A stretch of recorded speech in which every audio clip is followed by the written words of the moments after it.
Well, good evening, my friends. It's a beautiful November evening here in Northwest Missouri. It's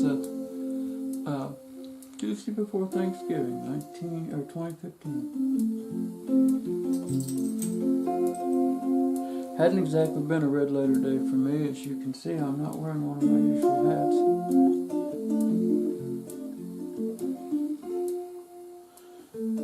If people got cancer, you know, it's like, man, Bill's got cancer, and he's a goner. And it's a heartbreaker.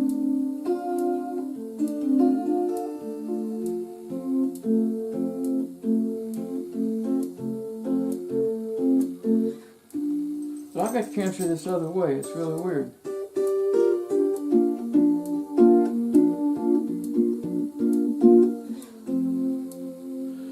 I'm not a cancer survivor, you know. That implies that you had some kind of cancer that was going to kill you. But it didn't, and you're still here alive, and we're all glad. I just live with cancer. I got this thing they call, it's skin cancer, but it's not the melanoma thing that kills people, you know. It's these things called basal cell carcinomas and squamous cell something or others. And squamous cells are worse than the basal cells.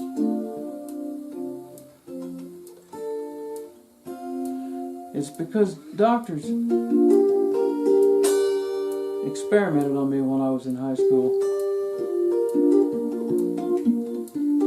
Of course, they didn't tell my mother, you know, we're going to experiment on your kid.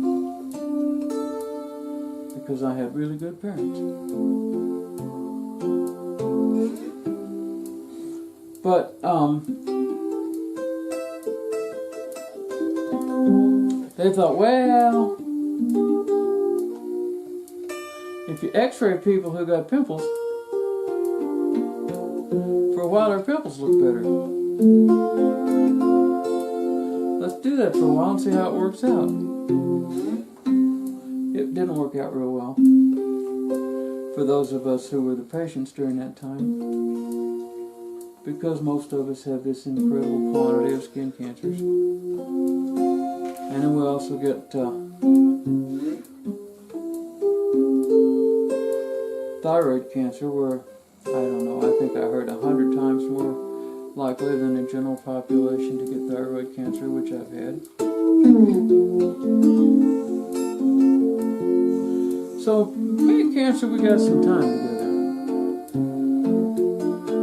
Today they took off a little old, well, they took two of them off. One right above my hairline up here. It was a basal cell carcinoma. And they took one off my shoulder over here. It was the same thing. But the trouble is, the head tends to bleed a lot. If you cut it, it's in the scalp, you know.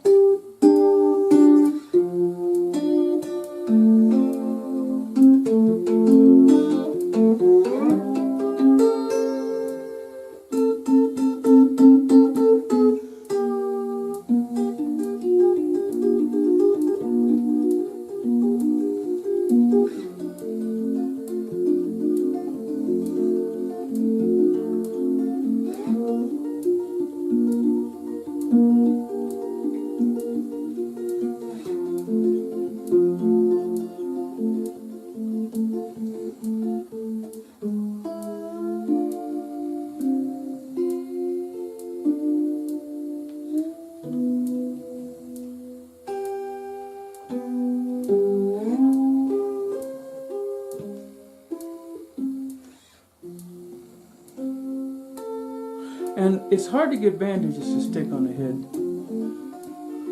because it's curved, you know, and when you ever do anything like talk like I do,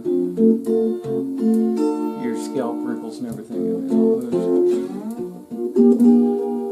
So although I don't have a very big cut in my head, they saw fit to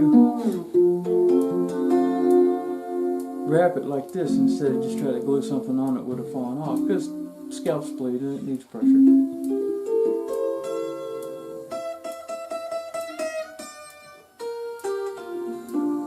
Most of you know I'm a disabled veteran.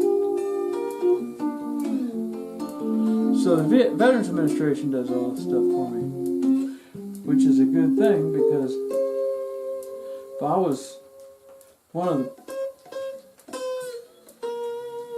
poor people who's stuck under the for-profit medical system that our country has fooled its citizens into thinking is somehow superior,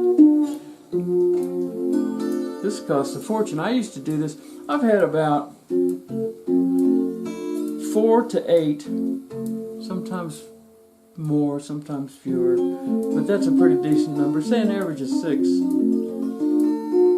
skin cancers a year cut off my face and shoulders and upper throat for the last, since 1938. So that's 3 years shy of 50 years, I guess. Is that right? I don't know. It's a long time. I can't play guitar, talk, tell stories, and do math at the same time, so excuse me for that.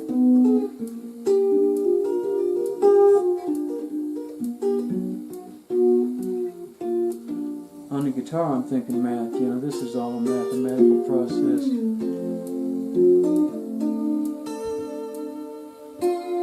You got something you want to hear, but where it is compared to where you are now, like I'm here. And if I want to hear this, it's a certain number of frets away, it's a certain distance, it's all, you have to comprehend the mathematics, or you can't put your bar in the right place, or if you play a regular 6 string, you can't put your fingers in the right place. Somehow or other, you may not know that it's math. I know people who swear they don't do math. But when they want to hear a note, they can put their hand there. Something inside them knows that number, that distance. Music is math for the ears.